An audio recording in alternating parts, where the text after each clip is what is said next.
Most people believe that freedom from alcohol requires hitting rock bottom or checking into rehab. But today's guest proves there's another way. After drinking 12 beers a day for years, she quit without traditional programs and built a life she never thought possible. Her story isn't about shame or struggle, it's about freedom. Mhm. Jacki Fleniken is an alcohol freedom coach who helps others break free from the grip of alcohol without guilt, stigma, or outdated labels. After the her journey, hiding behind a mask of control, she found her own path to sobriety and transformation. Now, over 2 years alcohol free, Jacki empowers others to rewrite their relationship with alcohol and rediscover their joy, purpose, and self worth. Jacki, welcome to Attention is the Currency. Oh, thank you so much, Daniel, for having me. Thank you so Very, much. very welcome. We're very happy to have you on the show, and I know that this is a really great discussion to have Mm. always because I know that these days they talk a lot about the gray area drinking and so on, Mhm. and people not realizing they have a problem at all or the Mhm. effects. So yeah, we're looking forward to talking about your journey and also the strategies you use. Thank you. So Thank you very take us much. take us back. What was life like before you quit drinking? Oh goodness, it was rough. It was very tough, and I was handcuffed to alcohol 100%. It had gone on for several years. I mean, I don't really remember a time, probably, it's probably been a good 15 years that I really started to get back into my life. I had gotten back into the restaurant business and I was a server and a bartender. And when you don't eat during your shift, when you get off, you have a beer or two, and next thing you turned into three to four to five. So it really became my routine. And probably about 15 years ago, I was married at the time, and I even said to my husband at the time, I said, I think I'm drinking too much. And he didn't know what to do, and I didn't know what to do. So I just kept on the journey. And pandemic happened 2020. I left the restaurant business, and in 2021, I decided I would start a new career. And I had been promised that I was going to be trained by my girlfriend. And a lot of things happened that were out of my control, and spiraled into depression. And so what I did every day to cope, I would just drink and sleep and drink and sleep. And it just got so bad. And I know that at one point I was going I'm in the United States, and we would buy our beer at a beer distributor, which she would go buy cases at a time. And I would buy my 30 pack of Michelob Ultra. And I remember getting really smart, and I thought, oh my God, I'll just buy two 30 packs at a time, because when you're doing 12 a day, averaging, I was going to the beer distributor every 3 days. So I thought I'll get smart. I'll do it so I don't have to go but every 6 days. And it just kept spiraling. And I remember just getting to the point of, I remember one day the depression was so bad, and I slept, and I woke up at like 4 o'clock in the afternoon, and I went downstairs, I fed my cats, and I just popped another beer, and I started the whole thing over and over again. And probably the pivotal moment in my life in 2022 was I went to a celebration of life for an individual, a friend of mine who had passed from alcohol addiction. And from what I had heard, his death was not pretty. And as we're sitting at that celebration of life at 12 o'clock in the afternoon or 1 o'clock, the bar was open. I had to get a beer because I wanted to kill my hangover. Bite the hair of the dog that bit you, so they say. So I started drinking, and almost, I would say probably 75% of the room was drinking. And when people got up to discuss this gentleman, they sat there and talked about all the stupid stuff he did when he was drunk, about how they picked him up one day to go to a PGA golf tournament at 7 a.m. and he already had his drink full, and he got in the car and they went to this event, and it was like a 2 hour drive, and they couldn't find him when they were in the event at the golf tournament. And because he was so drunk, they found him at the child's area. Like, where do you find your lost child? So here's this 60-year-old man. And I remember sitting there thinking, oh my God, is that going to be me? Is this the legacy I'm leaving for my kids? Is this how I want to be remembered, as Jackie the drunk, the one who was silly and did all this and who was fun and that, but couldn't get control of my life. So that was a pivotal moment for me to go, I can't keep doing this. If keep doing this, will I be alive to see my future grandkids? I don't have any grandkids yet. I have four grown children, adult children, but I don't have my own grandchildren yet. So, Yeah.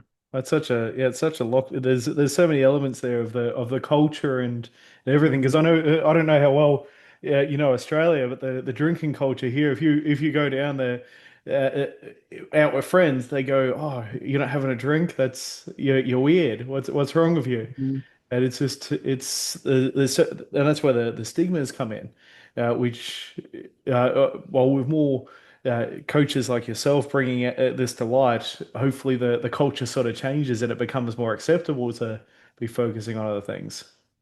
Right. In my previous career, I was a bartender. I did it for 12 years. So I really do know the good, the bad, and the ugly about alcohol. But until I stepped away and really started researching and understanding why it became so addictive, I while I was a bartender, I didn't know. I didn't get it. Now I understand. And now I sometimes get a little frustrated. I get really actually very frustrated when you think about all the long-term side effects. Short-term, we all know. Typically, you get a hangover, you might get dehydrated, you might fall down, you lose your balance. I mean, there's a lot of really bad short-term side effects. But what they did not discuss were the long-term side effects, the things that could show up 10, 15, 20, 30 years into drinking, which unfortunately that friend of mine who passed away ended up with all of those different things, a cirrhotic liver, uh, he did quit for a while. He went back. Well, he went back because his subconscious mind was wired to it, which I've learned, and we'll talk about that a lot of that's how I was able to rewire my brain and get understanding the addiction. But when you look at alcohol, they don't talk about, by the way, this is what are looking, this is what could potentially happen to you. This is what you could end up. If you go in the United States, I'm not sure how it is over there in Australia, but if you get prescribed a pharmaceutical drug for sore throat or for anything like that, it lists all the side effects that you have to watch for. And so alcohol doesn't tell us that. Yeah. And I'm hoping that's going to become a change in the near future, that is a requirement of the alcohol industry to fully disclose what it is that this substance can do to you, potentially in the short term and then potentially in the long term. Well, they did that with cigarettes over here, where Right. there's no branding on cigarettes anymore. It just says what it's going to do to you long Right. term.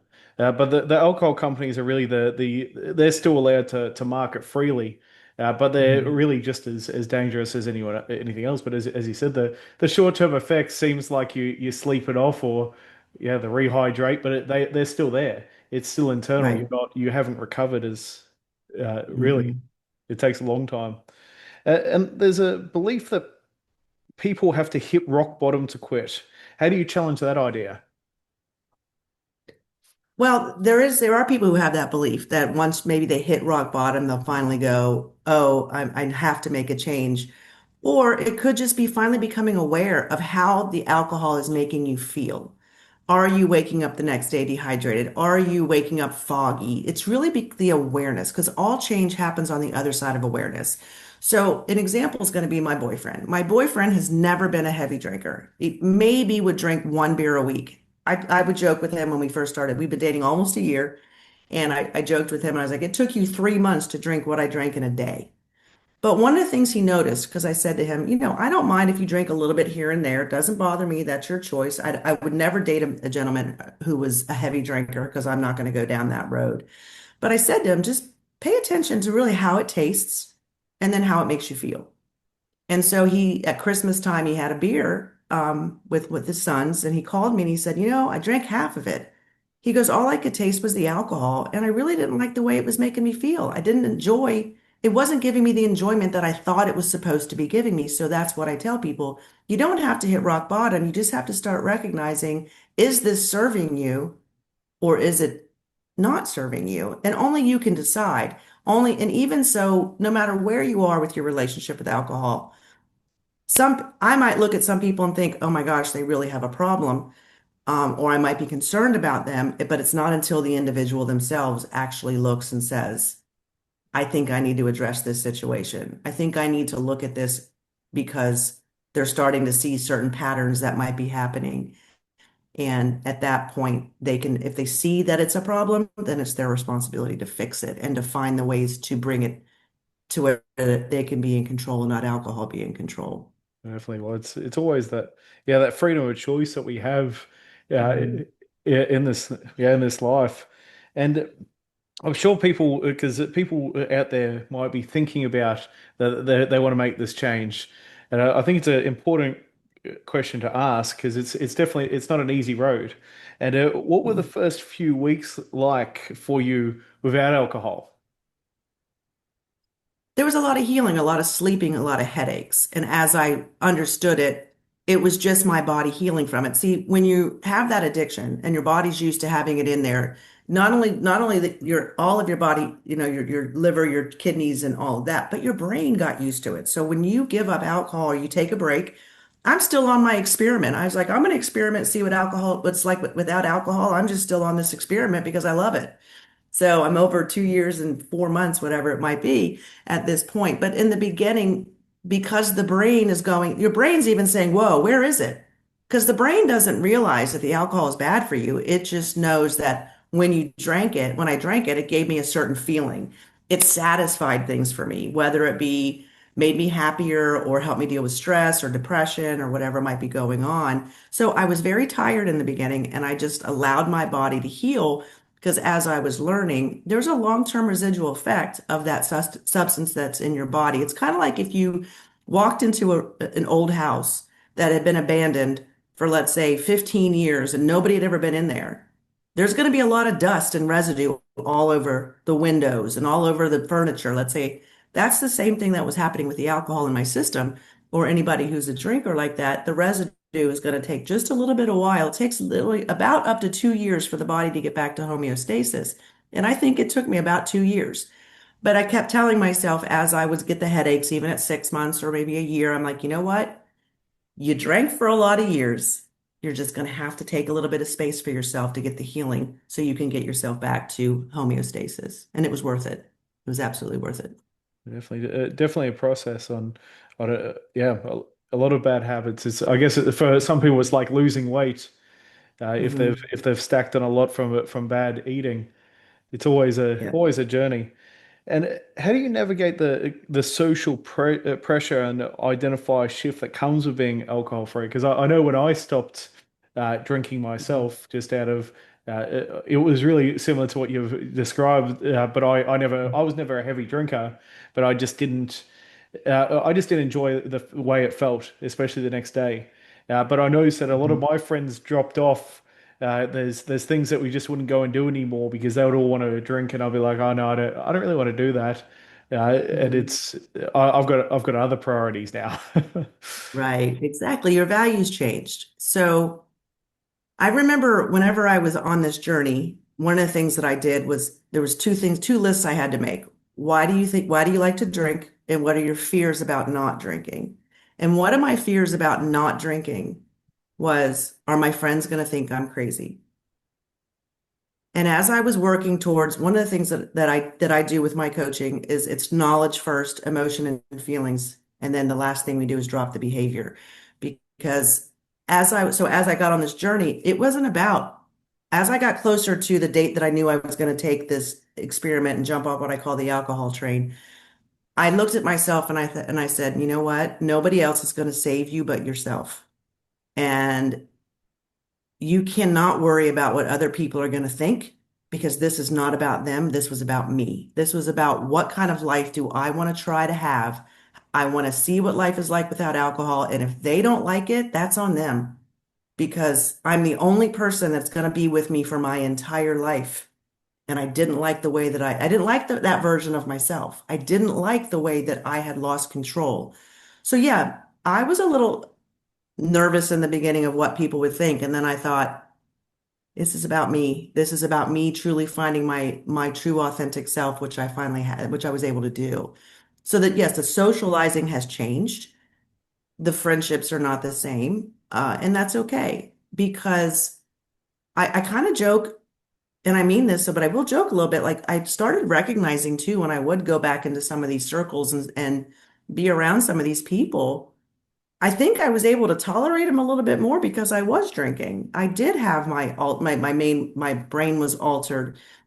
And I recognized that a lot of the conversations I was having with people were not true and authentic. I I have the most true and authentic conversations now because I'm fully present and I get to choose how I respond, not how I react, because I don't react. I respond now because I'm fully in control, which has been a huge thing. So in the beginning, it was I was a little nervous, like I said, but 2.5 years, almost 2.5 years later, I wouldn't change it for anything in the world.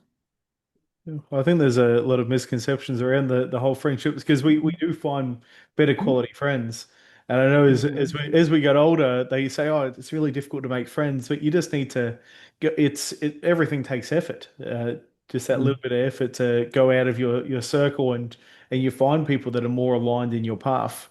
That's what I always find. So I think that there's a lot of misconceptions around that, and you've touched on a lot of the things that I had on Mhm. my list here because the creating the because you've got the change of relationships there and that more sense of self and the Mhm. beyond the because there's so much beyond the physical effects and benefits that come with being or really being in control. Is that the Mhm. is it's Yes. And you also you talk about I always like to touch on this and I like to go heavy into this part because a lot of people do see the struggle and you've said there's nothing wrong with people who struggle and I always like to go deep into that part because normally because we're told these days that things should be easy all the time in marketing and you go on social Mhm. media and everyone lives their dream life. Mhm. So you want to go more into that that it's into that side of things. Nothing wrong with people who Yeah, struggle. so I think where I'm hearing to go with this, okay, so when somebody feels like they might be drinking too much, unfortunately, there's this label that they have to say, I'm an alcoholic. I don't use that term. I never was going to use that term. There was no way I was going to ever stand up in front of a room and say, hi, my name is Jackie and I am this. Because an I am statement becomes identity and it's not empowering. It's so disempowering. Because what I've learned, that word is not used by the doctors. The words they use actually alcohol use disorder now, and it's a spectrum. But when you look at that term, alcoholic, it was a term that I truly believe was created by the alcohol industry because it's the only substance where they use the term to blame the person. If somebody's addicted to cigarettes, they don't call them a cigaretteaholic. If someone's addicted to cocaine, they don't call them a cocaineaholic. If the heroin, they're not a heroinaholic. They say they have an addiction to this. They recognize that it's the substance. But with alcohol, they turn around and they try to say, it's your fault. You should be able to stop. You should be able to control it. But it's because the alcohol industry does not tell us that it is truly an addictive substance. This has been going on for over 100 years.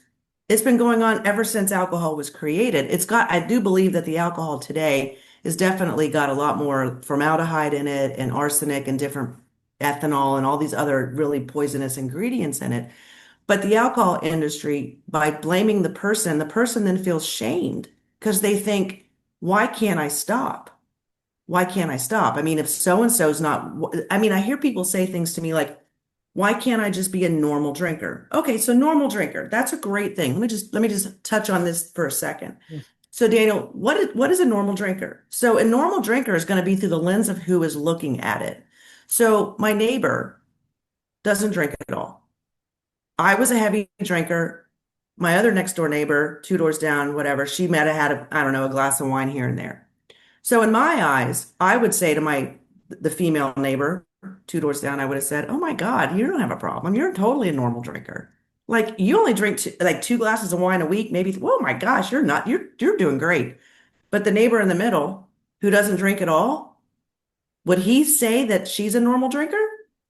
No, he would say, "You're drinking. I don't drink at all," because he recognizes that the substance doesn't serve him, and that's his choice. So really, there is normal drinkers, just I want to say It's a facade that people put up thinking that there is normal and abnormal. I'm going to be honest with you guys when I say this, and I've done a lot of research. They're showing now that no amount of alcohol is good for your body. Yeah. No, zero, zilch. But it's because society, we are taught through social media, through movies, through memes, all these different things. Oh, your kid goes off to school. Mommy gets her glass of wine. Oh, oh, we're at a sporting event. You need a bottle of beer. Oh, you just got done playing pickleball. Here, have a beer. All these different things that they make it look like we need it in society. So people feel like there's something wrong with them if they can't control it. And I'm here to tell you, there's nothing wrong with you. There's nothing wrong with you at all. There's not a defective gene or anything in you. It's not a disease. You just got yourself addicted to a substance that is hardwired into your brain. And what I tell people is it's like you built this ginormous skyscraper and you build a really strong foundation on the bottom because every time you drink, you just build that building taller and taller. So what I was able to do was break down that ginormous skyscraper that I built and all these beliefs I had that I thought I needed alcohol. And at the same time, I'm breaking that one down. I'm building and learning and building a new foundation. And in the beginning, the foundation, it took a little while. It took a while to build that foundation.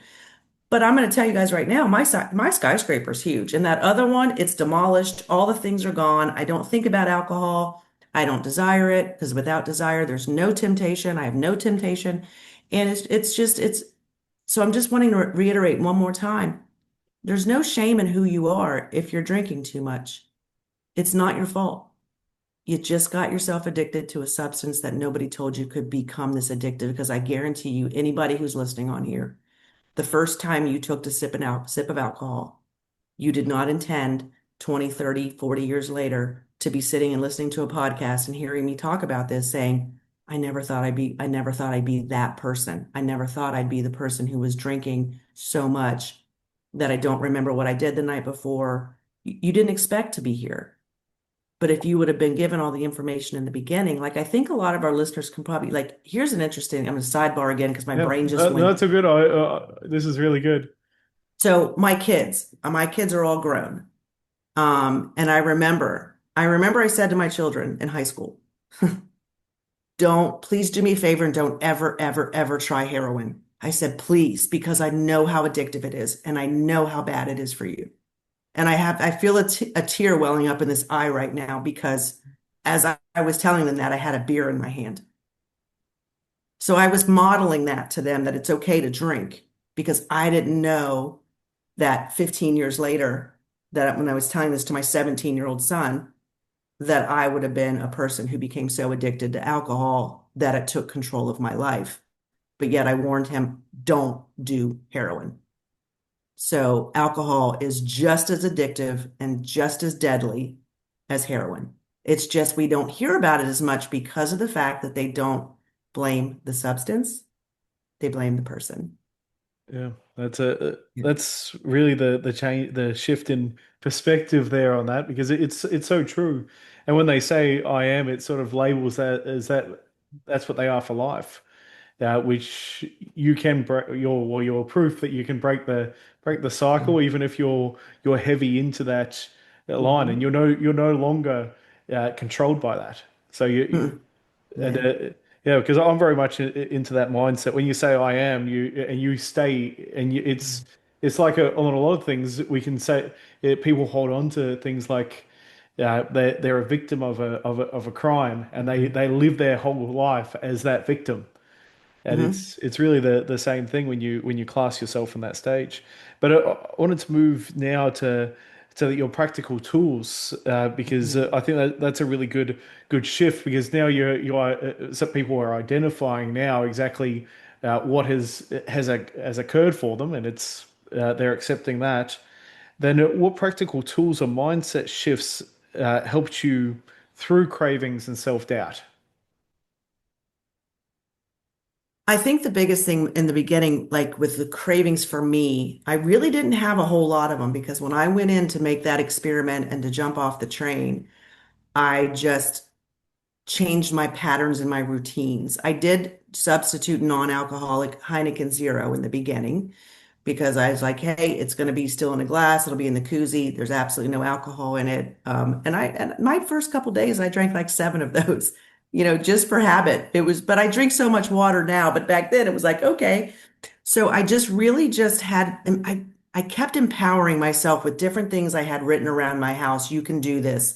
I had a thing on my beer fridge that said, life is not meant to be lived blurry, hazy, and numb. Alcohol is not the answer. And I had that on my beer fridge and I had that in my bathroom. So what I kept doing was repetition of positive things to change the way my subconscious mind, what my subconscious mind was remembering and what my subconscious mind was storing in there because I needed to create new neural pathways. And as I was healing in the beginning too, I had an empowering songs playlist and I advise anybody to get the right songs in your head. And as I'm going through, I repainted my whole kitchen my first 2 weeks, took all the cabinet doors off, and I just kept myself busy and listened to those songs. And I just kept like, I will, oh gosh, so many different songs. Rise by Katy Perry. Uh, I'm drawing a blank right now. I just remember about 6 weeks, 6 months, sorry, about 6 months into not drinking, the song by Whitney Houston came on, said greatest love of all. And I remember standing in my kitchen and I just started crying.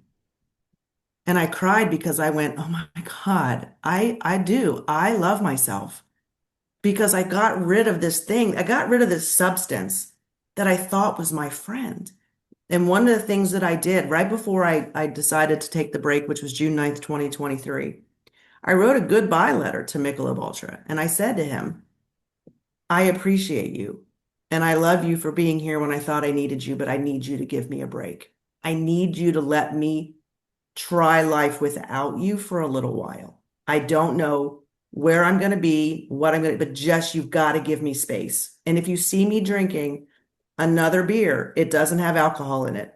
I'm not cheating on you. I just need to take a break from you. And I think that helped me to I set a lot of things in place before I made this decision to take that break. And that's what I do a lot with my clients before they take the break. Because when people come to me, some of them are still drinking. And I'm like, it's okay. We're going to do knowledge first. And what I watch with people and with myself, because of what I teach and what I learned, and because of we focus on the emotion and the feelings. How do you want life to feel and look without alcohol being in control? And as I was approaching the date of jumping off the train, I would write down on this calendar in my kitchen, I would write down how many beers I had every day. And so I noticed, I was like, wow, look at this. And I added it up for the 1 week. It was May of 2023, and I was down like 45% that week over what I had done the week before, which was huge. I never, very rarely ever went under double digits. I was usually 10, 11, 12. And I'm looking at my calendar, I'm like, there's seven. There's seven. That was huge for me. So that's what I help people do is let's get yourself into a position where you're ready. And then if there's cravings, I teach them how to surf the urge. I teach them about duck mode. I teach them all these different things that they can utilize in those situations. And I also teach them things like it's okay. Like certain people like to use the word relapse. I don't use that. But most people who are listening might be familiar with that word. But let's say you slip up. Let's say you drink after 3 or 4 months or 2 weeks, whatever it might be. I don't shame them. I simply say, what data did you collect? I need to talk to you about what was going through your mind before you chose to go to the beer distributor or go to the liquor store or go to the store and buy that wine or that bottle of vodka or whatever it might be. Let me dive into what was going on. And then I usually can uncover a belief they have or because they might have been stressed and think they need that to deal with their stress. So I come from a space of no judgment and lot of compassion and a lot of understanding and absolutely no shame because as you create this addictive nature with whatever substance it might be, all you did was hardwired it into your subconscious mind. So you just got to take a little shift every day. And this is a thing I learned from a gentleman named Dean Graziosi. And it was probably April or May of 2023. And I'm sitting there and I'm still drinking at this point. But I was on my journey and I'd started, and he said, all you got to do is make a 1 millimeter shift every day, a 1 millimeter shift every day. And I'm proud to say I'm very, very close to hitting 1,000 millimeter shifts. I think it's like 8 days away. It'll be 1,000 millimeter shifts. So every day I just made a little bit more of a shift. And I'll be honest, guys, I'm gonna tell you this. In May of 23, I didn't know. I didn't know. There's a part of me that didn't believe it. I'm like, is this really gonna happen? Where am I gonna be? I didn't even look 2 years from then. I was like, where am I gonna be in 3 months? Because I never imagined going a day without alcohol, but now I can't even imagine a day with it. So that's a pretty long answer to No, your no, question. that's perfect. Well, I love the because it comes back down to that compounding effort. So that's always a good Mhm. conclusion to things that because people are always that all or nothing. But it's Mhm. and you also covered around the initial steps uh, people should take around what to do first. Probably we're heading towards the Mhm. end of our questions now, but I wanted to how should people connect with you, Jackie? Or what's the best first step for them to take on the alcohol-free journey or their coaching? Right. So I'm hoping, I mean, it looks like it's backwards to me, but behind me, you guys should see my Yes, coachingbyjackie.com. yep, And it's on that's there, and we'll that's put where it in you the learn. description as well. Yes. Yeah, that is really goes into my story. I'm very open with everybody because I never want anybody to feel like they don't have somebody to turn to that won't understand because I get it. I get it. I know what it's like to be scared. You might not be drinking 12 beers a day. You might be drinking more, you might be drinking less. But if you want a safe space for somebody just to talk to, I always do a free call with people and just assess where they are. We make a decision if we'd be a good fit. If I'm not a good fit, but you want coaching, I know so many other coaches as well. But the biggest thing is I'm very open and honest with people about my journey because I know there's a lot of people that are just like me listening out there who are sitting there tonight or tomorrow or whatever time of day it is, and they're saying to themselves, I'm scared. I'm scared I'm drinking too much and I don't know what to do. And you don't want to go and tell your doctor because I know we all lie to our doctors. I did. I never was truthful. I was never going to tell her 12. I probably told her two, and I probably told her 3 times a week because I didn't want her to judge me and sit me in shame and all that. So we all create our own story in our head. So that's where you reach me is at coachingbyjackie.com. That's perfect. Uh, and anyone looking, jump on there now. We'll make sure the website's in the description as well. And our signature close question. There's so much value in what Jackie shared with us. And Jackie, if attention is the currency, what should people stop wasting it on, and what should they start investing it in? I'm going to tell you that you need to stop wasting it on external validation or substances that you think bring you joy. You need to stop looking outside of yourself, thinking that there's something wrong with you. And what you need to start investing in is in yourself because we only have one life to live. And we're all at one day, we're all going to be at our final moment. We're all going to be looking at our life. And I don't want any of you guys to look back with regret when you say to yourself, damn it, I should have gave up alcohol or I should have done something differently. I want you to start believing in yourself because you are a truly an amazing individual. You just might have gotten sidebarred by this substance that you think you need. When I'm going to tell you right now, life is so much better without it when you can get it under control. So start investing in yourself because nobody else is going to. Nobody else is going to take care of you the way that you will take care of yourself. That's perfect. Thank you, Jackie. That's the perfect way to finish it up, out the interview. Jacki Fleniken proves that freedom doesn't always come through the expected path. Her story is living proof that courage, self-compassion, and awareness can create real change. Without labels or limits, you can find her work at Coaching by Jackie and follow her on social media to learn more about reclaiming your life from alcohol, one honest step at a time. Thank you again, Jackie. Mhm. And Thank we'll you. see you all in the next episode. Thank you.